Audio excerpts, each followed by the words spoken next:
Herkese tekrardan merhabalar. Kanalıma hoş geldiniz. Bugün sizlerle çok güzel bir limonlu cheesecake yapacağız. Bunun için ilk olarak tabanını yapmakla başlıyoruz.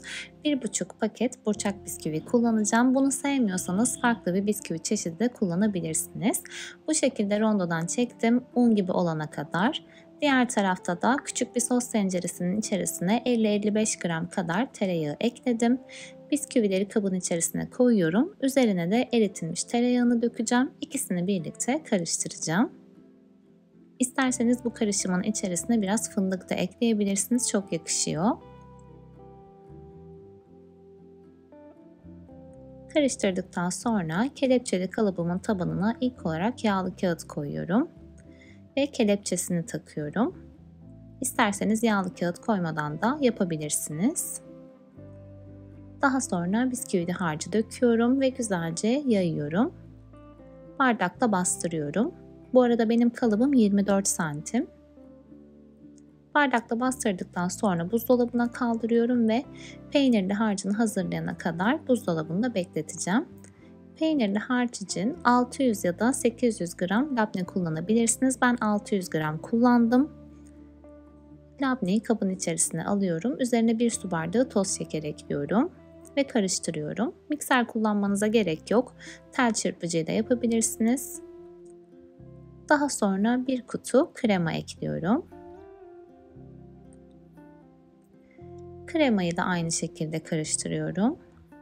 3 tane yumurta kullanacağım. Yumurtaları teker teker kırıyorum. İlk önce birinci yumurtayı kırdım, karıştırıyorum.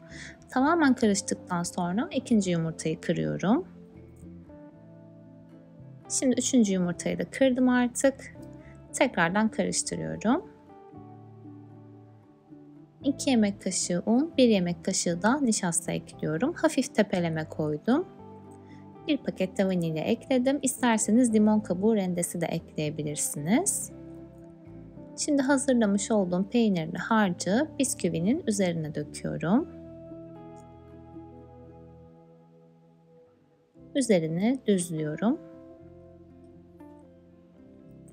Tezgahın üzerine folyo serdim. Kelepçeli kalıbı da ortasına koydum. Kalıbın kenarlarını folyoyla kaplıyorum.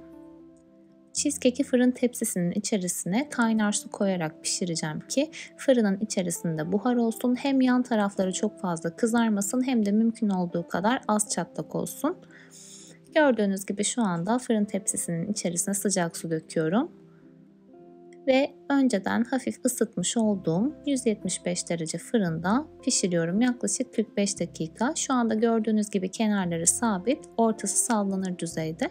Bu kıvama geldikten sonra pişmiş demektir. Fırının içerisinde soğutuyorum. Fırından çıkartmıyorum. Çok hafif bir çatlak oldu. Gördüğünüz gibi çok derin değil. Şimdi limonlu sosu hazırlıyoruz. 1 su bardağı limon suyu, yarım su bardağı su, 1,5 yemek kaşığı da nişasta kullanıyorum. Nişastayı yarım su bardağı suyun içerisinde eriterek kullanıyorum ki topaklanma olmasın. Yarım su bardağı da toz şeker ekliyorum. Piştikten sonra tadına bakın. Eğer çok ekşi gelirse biraz daha şeker ekleyebilirsiniz. Ben birazcık renk vermesi için zerdeçal koyuyorum. Çok az. Eğer kokuya karşı çok hassasiyetiniz varsa koymayın. Ama bence kesinlikle hiçbir şekilde koku gelmiyor. İsterseniz gıda boyası da kullanabilirsiniz ya da hiçbir şey kullanmasanız da olur. Kaynayıp koyulaşana kadar pişirdim. Piştikten sonra 1 paket de şekerli vanilin ekledim. Şimdi sosu artık cheesecake'in üzerine döküyorum. Bunu bir gece boyunca buzdolabında dinlendireceğim bu şekilde.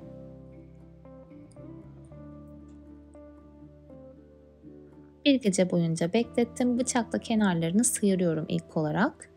Yoksa cheesecake kalıba yapışıyor ve açmaya çalışırken kırılabiliyor. O yüzden mutlaka bıçakla sıyırın. Şimdi kalıbı dikkatlice açıyorum ve çıkartıyorum. Kenarları bembeyaz, çok güzel, hiç kızarmamış. O yarığı da birazdan limon dilimleriyle kapatacağım.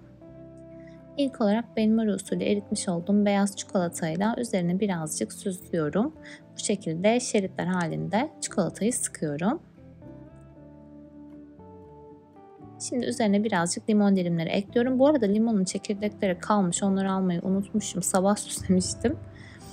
Limon kabuklarını da kenarlara koyuyorum ve hazır hale gelmiş oluyor. Şimdi kurabiye yapacağız. Oda sıcaklığında 1 paket margarin, 1 su bardağı pudra şekeri, yarım su bardağı nişasta, 1 çay bardağı sıvı yağ, 2 tane yumurta sarısı, 1 paket vanilya ve gözükmese de 1 paket kabartma tozu ekledim. Şimdi yoğuruyorum. Yavaş yavaş un ilavesi yapacağım. Benim hamurum toplamda 4,5 su bardağı un aldı ama bu tabii ki yumurtanızın büyüklüğüne, ununuzun markasına göre değişebilir. İlk olarak 3 su bardağı unla başlayın. Daha sonra gerektikçe ekleyebilirsiniz. Elimize yapışmadığı anda kesinlikle artık un eklemiyoruz. Eğer unu fazla gelirse hamur dağılıyor. O yüzden dediğim gibi elimize yapışmadığı anda artık un eklemeyin. Hamur matının üzerine birazcık un serptim. Daha sonra hamuru üzerinde hafifçe açtım. Yuvarlak kurabiye kalıbıyla kesiyorum.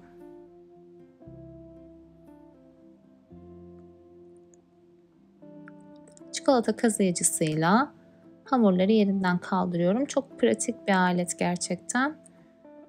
Birçok işte kullanıyorum ben bunu. Hem pastası varken hem böyle kurabiyeleri kaldırırken hem de çikolata kazırken. Eğer elinizde yoksa ve pasta kurabiye işleriyle ilgileniyorsanız bir tane edinebilirsiniz. Uygun fiyatlı bir ürün. Aşağıya açıklamalar kısmına linkini eklerim. Hamur bitene kadar yuvarlaklar kesiyorum.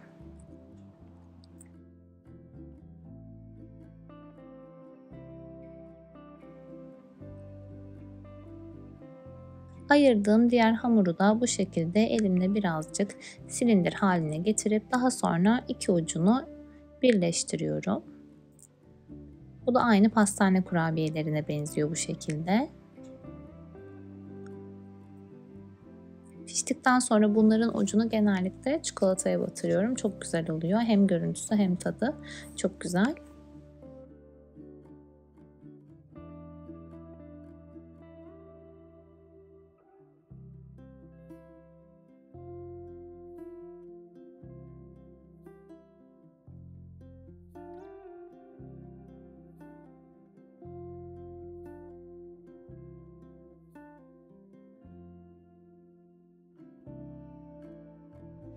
Burada bir de tırtıklı bir duyla kurabiye sıkmaya çalıştım ama çok hoşuma gitmedi. Bozdum, tekrardan sıktım.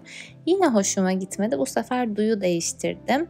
Bu kullanmış olduğum duy daha hoşuma gitti. O yüzden kalan hamuru bununla değerlendirdim. Hamuru duyun içerisine koydum ve parmağımla bastırarak bu şekilde hamuru duydan çıkarttım.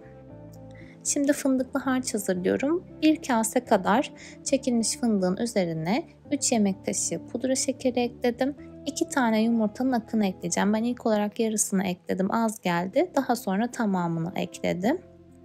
Karıştırıyorum. Bu da benim daha önce size tarifini vermiş olduğum çıtır fındıklı kurabiyem. Gerçekten çok lezzetli oluyor. Hepsinin üzerine birer tatlı kaşığı dolusu paylaştırıyorum. Meyveli sos hazırlayacağım. Normalde üzerinde 1 su bardağı suyla pişirmemiz gerektiği yazıyor ama kurabiyelerin arasından akmaması için ve daha koyu kıvamlı olması için yarım su bardağı suyla pişirdim. Gördüğünüz gibi şu anda kıvamı koyu, tam istediğim gibi. Artık süslemeye geçtim. Benmari usulü eritmiş olduğum beyaz çikolataya kurabiyeleri batırıyorum. Sütlü çikolata da kullanabilirsiniz ama ben bu fındıklı kurabiyeye kesinlikle en çok beyaz çikolatayı yakıştırdığım için beyaza batırdım. Daha sonra sütlü çikolatayı da üzerine şerit şerit sıkıyorum.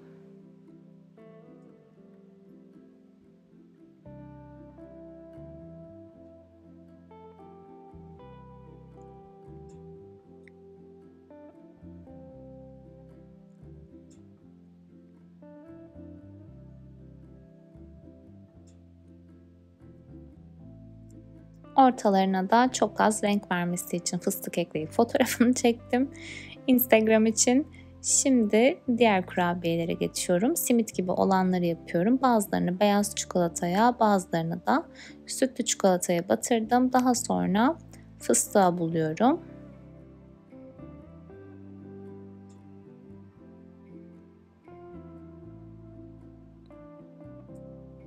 Şimdi yuvarlakların ortalarına biraz meyveli sos koydum. Daha sonra pudra şekeri serpmiş olduğum ortası delik olanları üzerine kapattım. Orta kısımlarına tekrardan sos sıkıyorum. Bu arada merak edenler için bu kurabiyeleri ve cheesecake'i gitmiş olduğum kuaför ablama yapmıştım. Çok sevdiğim birisi kendisi zaten. Giderken böyle bir şeyler götürmek istedim. Uzun zamandır aklımdaydı. O yüzden ona hazırladım bunları. Diğer kurabiyelerimi de önce çikolataya, daha sonra Hindistan cevizine batırıyorum. Bazılarını da böyle hem beyaza hem sütlüye batırdım.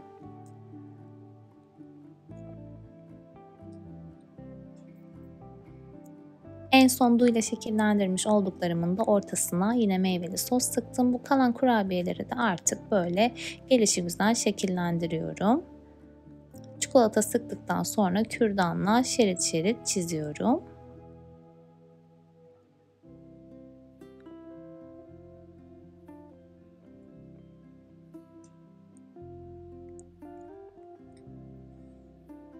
Ve kurabiyelerimin bitmiş hali bu şekilde. Gerçekten hem görüntü hem de tat itibariyle çok lezzetli oldu. Dediğim gibi cheesecake'i de zaten götürdüğüm için dilimleyip gösteremedim ama gerçekten çok güzeldi. Umarım size de fikir olur, videoyu beğenirsiniz. Beğen butonuna tıklamayı, kanalıma abone olmayı ve yorum bırakmayı unutmayın lütfen. Bir sonraki videoda görüşmek üzere. Şimdilik hoşça kalın.